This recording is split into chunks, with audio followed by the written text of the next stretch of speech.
Hey guys, welcome back to the channel. My name is Nick, and this is the place to be for everything landscape photography. Come a little bit closer. A little bit closer. A little closer. I'm gonna share my 10 landscape photography tips that I wish I would have known when I first started. Let's roll that intro.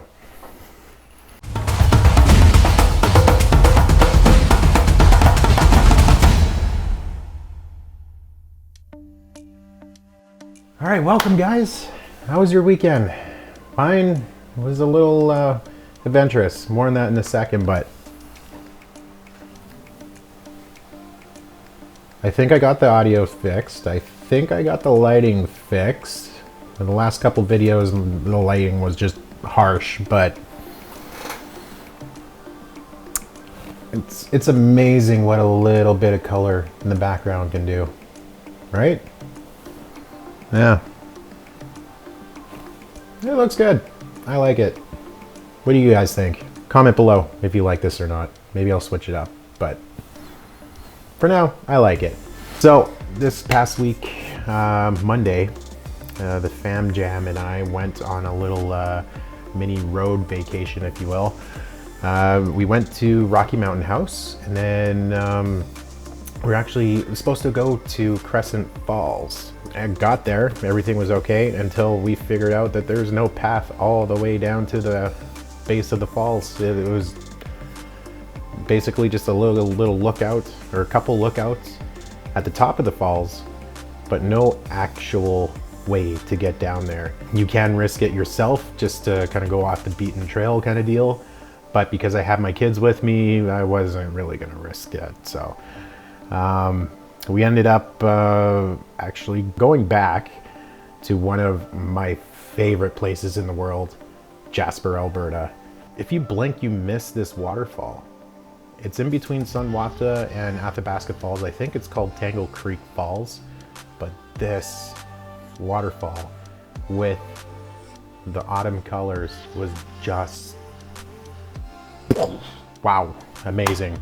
And this was my end result. This is the photo I got, so I'm pretty happy about that. So before I get into my 10 landscape photography tips that I wish I knew when I first started, if you could follow me on Instagram, Facebook, Twitter, all of that good social media stuff. Maybe subscribe, like, comment, hit that little bell notification.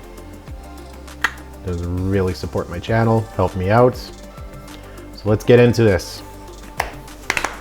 All right, tip number 1, challenge yourself. Set some goals for yourself. Pick maybe between 3 and 5 locations that you know of that you really want to photograph. Make a point of doing it. Challenge yourself to keep to your goal list. Knock every one of those places off of your list. Just maybe 3 or 5 to start, like I said, and then eventually get bigger and bigger. Don't push it aside. Challenge yourself to actually do it, and do it. All right, tip number 2 is research the location. Make sure you do your research in and around where you're going. Research, research, research. All right, tip number 3 is arrive early. Plan it so that you're going at like sunrise or sunset. Maybe make sure you get there an hour or 2 prior to the sun rising or sun setting. This will give you enough time to set your camera, be aware of your surroundings. Maybe your original shot at the base of a waterfall does not look really good. Maybe it's better over here or better over here. This will give you ample time to adjust and make those decisions, and you're not going to be in such a hurry of beating the clock. So yeah, just arrive, I'd say a good hour, 2 hours before that magic hour for sunrise, sunset photos and stuff like that, and just crush it. Tip number 4, take action. Take the action needed to get those photos done. Take the actions necessary to get those awesome landscape photos. Tip number 5, halfway there. be patient. We all live in a very busy world where we want instant gratification. I think we're all accustomed to it. You want to know the latest hockey game score. You just whip out your phone, load up a sports app, and it's right there for you. Mother Nature doesn't really work that way, where you might think that, okay, well, right at the beginning of the sunrise, oh, this looks pretty good. Snap, snap, snap, click away, and then you're done. But if you would have just stayed there an extra 20 minutes or so, the sun will just come up just a little bit more, and maybe the background of the trees, kind of like in this photo, would be lit by the sun. But just that, waiting that extra 10 to 20 minutes, the trees are being lit up, the yellows are popping, the greens are popping, and just, oh, it was good. Tip number 6, embrace failure. Not every single photo that you click is going to turn out amazing. It doesn't happen that way. When I shoot a landscape, I'm taking multiple photos of the same thing. And usually I'm coming back home with about 4 to 6, sometimes even 800 photos in a 2 to 3 hour shoot. And maybe coming out of it 2 or 3 photos. Everything else is just kind of just garbage. Some things were not in focus. The lighting was just awful. Or maybe it's going to be your first time editing a photo, or you got the reaction that you're not looking for. So don't be afraid, embrace it. Post to a couple landscape photography groups on Facebook and accept their feedback. There's a lot of photographers in there that have been doing this for a very long time. They know what they're talking about. Soak up as much information as you can get. So, and if the reviews are not what you're really looking for, don't get down in the dumps about it. Just take it in, sit on it for a minute, and be like, okay, well, yeah, this guy or this girl, this guy or gal has a point. Maybe I should have had my camera off to the left just a little bit more, so everything that I wanted in frame was in frame, or the separation, like depth of field and stuff like that. Just take all that in, like harness it, keep it in your head, and then guaranteed your next landscape shoot, you're gonna crush it. So embrace failure. Tip number 7, keep it simple. Keep it very simple. Don't overcrowd everything. Don't stuff your image with a lot of stuff that's irrelevant to what you're trying to portray. Keep it simple. You don't have to have a crazy amount of natural elements in your photo to make a beautiful photo. Don't shoot busy photos. Keep it simple. Keep it clean. Keep it simple. All right, tip number 8, back it up. What do I mean by that? Back up your photos. Back it up onto an external hard drive, back it up onto your computer hard drive, back it up maybe to a NAS, and try to back it up to a cloud storage system. It hasn't happened to us yet because we do keep backups on site and off site for our wedding photography, and now I'm starting with my landscape photography.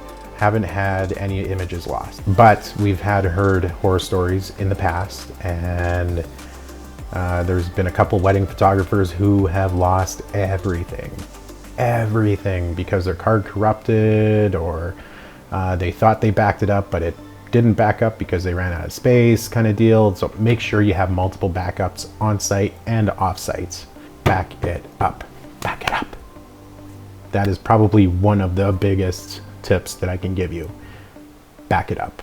All right, tip number 9. Only one more to go after this. It's not about the specs of your camera to get amazing landscape photos.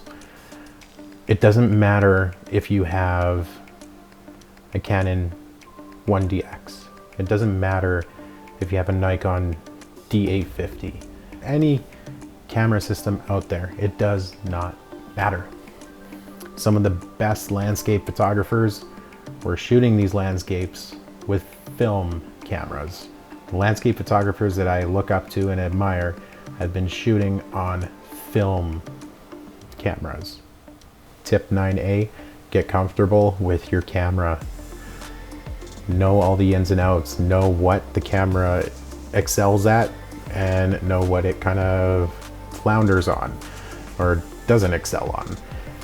Doesn't matter if it's 20 megapixel, 50 megapixel, you can still achieve awesome landscape photos.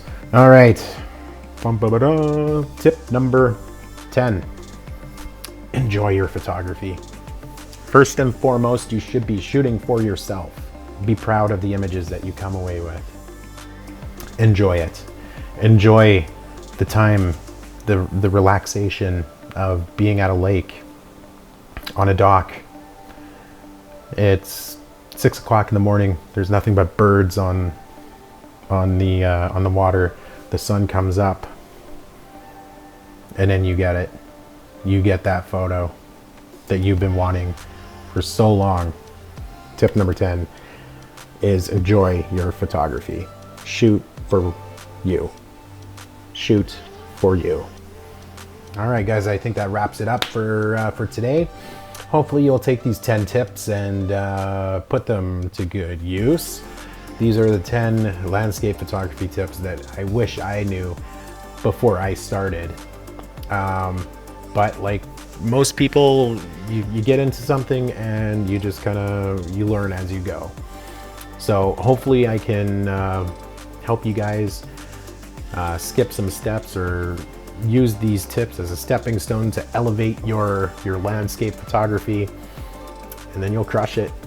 You will crush it. Once again, if you can follow me on social media, Instagram, Facebook, Twitter, you guys are awesome. And don't forget to subscribe, like, and comment, and hit that little bell icon. It'll let you know when I upload my next video. All right, guys, I'm gonna sign off for now, and we'll see you in the next one. Have a good week, everybody. Peace. Yeah, it's kind of crazy. We made the switch from Nikon to Fuji. I love Fuji. Fuji, if you're watching this, you done good.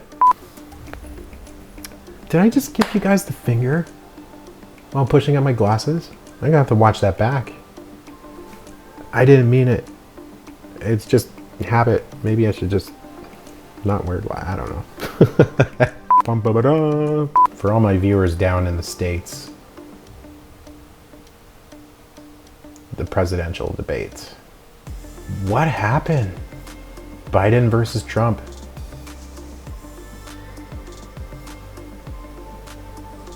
What happened? One more thing before I go. You have to settle this.